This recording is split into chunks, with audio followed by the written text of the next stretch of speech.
চীন পাকিস্তানের জম প্রজেক্ট চলে এলো। প্রজেক্ট 77 ও S5 SSBN সাবমেরিন এবার শক্তি জোয়াবে। বার্ক এর নয়া রিঅ্যাক্টর। ভারতের হাতে চলে এলো ভয়ঙ্কর অস্ত্র। ভারতীয় সমুদ্র সীমায় নতুন শক্তির জোয়ার। 200 মেগাওয়াট সাবমেরিন রিঅ্যাক্টরেই ধূলিসাৎ হয়ে যাবে সবকিছু।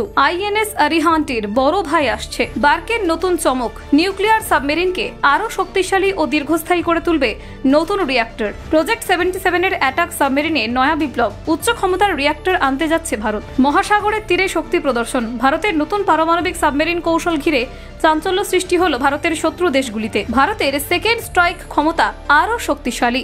200 মেগাওয়াট রিঅ্যাক্টরের অপেক্ষা এবার শেষ হতে চলেছে। জানেন আর কি কি ক্ষমতা রয়েছে এই সাবমেরিনের? দেখুন, ভারতীয় উপকূল রক্ষায় এক নতুন অধ্যায় শুরু হতে চলেছে। বার্কের বিজ্ঞানীরা যে 200 মেগাওয়াট ইলেকট্রিক ক্ষমতার রিঅ্যাক্টর নিয়ে কাজ করছেন তার খবর সাম্প্রতিক গবেষণা ও প্রতিরক্ষা মহলে আলোড়ন ফেলে দিয়েছে। যদি এই রিঅ্যাক্টর সফল হয় তবে আমাদের সাবমেরিন ফ্লিটের অপারেশনাল সক্ষমতা এক ধাপ এগিয়ে যাবে। বর্তমানকালে ভারতের S5 ক্লাস SSBNগুলিতে যে রিঅ্যাক্টর রয়েছে তার ক্ষমতা আধুনিক 83 মেগাওয়াট ইলেকট্রিক। নতুন 200 মেগাওয়াট রিঅ্যাক্টরের তুলনায় ব্যাপক বৃদ্ধি। শক্তির এই লাভ সাবমেরিনগুলিকে দীর্ঘ সময় ধরে ডুবে থাকা উচ্চ তীব্রতায় সিস্টেম চালানো এবং আরও আধুনিক সেন্সর ও কমিউনিকেশন চালু রাখার সুযোগ করে দেবে।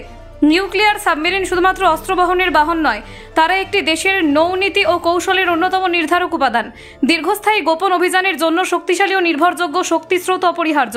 সেই জন্যই রিঅ্যাক্টরের আধুনিকায়ন এতটা গুরুত্ব পাচ্ছে। প্রজেক্ট 77 এর অ্যাটাক সাবমেরিনগুলো দ্রুতগতি এবং তাৎক্ষণিক আঘাত সক্ষমতার জন্য ডিজাইন করা। এই ধরনের সাবমেরিনে উচ্চ পাওয়ার ডিমান্ড থাকে। সিস্টেম, সেন্সর, অটোমেশন ও ইলেকট্রিক্স সবকিছুতে ব্যাপক শক্তির প্রয়োজন হয় এবং উন্নত রিঅ্যাক্টর তা যোগাতে সহায়ক হবে। বার্কের পরিকল্পনা অনুযায়ী তৈরি হতে চলা 200 মেগাওয়াট প্রেসারাইজড লাইট ওয়াটার রিঅ্যাক্টরে এনরিচড ইউরেনিয়াম ব্যবহার হবে বলে বলা হচ্ছে। যদিও প্রযুক্তিগত বিশদ এখানে দেওয়া হচ্ছে না, তবে এই ধরনের রিঅ্যাক্টরের ক্ষমতা ও স্থায়িত্ব সাবমেরিন অপারেশনকে অনেকক্ষণ স্থায়ী রাখতে পারে। নৌবাহিনীর জন্য এটি কেবল শক্তির প্রশ্ন নয়, এটি কৌশলগত সক্ষমতার প্রসার। অধিক সময় ডুবে থাকা মানে গোয়েন্দা নজরদারি, শত্রু আন্দোলনের প্রতি নিখুঁত পর্যবেক্ষণ এবং প্রয়োজনে অনন্য গোপন অনুপ্রবেশ, এগুলো সবই বাড়ানো সম্ভব হবে। নিউক্লিয়ার ট্রায়াডের মধ্যে সামুদ্রিক শাখা একটি গুরুত্বপূর্ণ অংশ। সাবমেরিন ভিত্তিক স্ট্র্যাটেজিক মিসাইলগুলো স্বয়ংসম্পূর্ণ সেকেন্ড স্ট্রাইক সক্ষমতা প্রদান করে, যা কোনো বড় আঘাতের পরেও প্রতিশোধের নিশ্চয়তা দেয়। তাই প্রতিরক্ষা বিশ্লেষকরা সাবমেরিন শক্তির একটা শক্তিশালী পুঞ্জি হিসেবে এটিকে দেখে।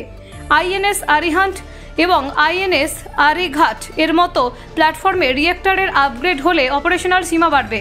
তাতে নৌবাহিনী আরও দীর্ঘ সময় ধরে অত্যাধুনিক কাজে নিয়োজিত থাকতে পারবে। ট্রায়াল পর্যায়ে থাকা INS আরিধমানের সফলতা এই রাস্তায় আরেকটি পদক্ষেপ হিসেবে গণ্য হবে। এছাড়া শক্তি বৃদ্ধির ফলে সাবমেরিনগুলিতে আরও উন্নত ইলেকট্রনিক এবং সাইলেন্সিং ব্যবস্থা চালু রাখা সহজ হবে, যা প্রতিদ্বন্দ্বী নৌবাহিনীর রাডার এবং সেনার থেকে আরও ভালোভাবে পালাতে সাহায্য করবে।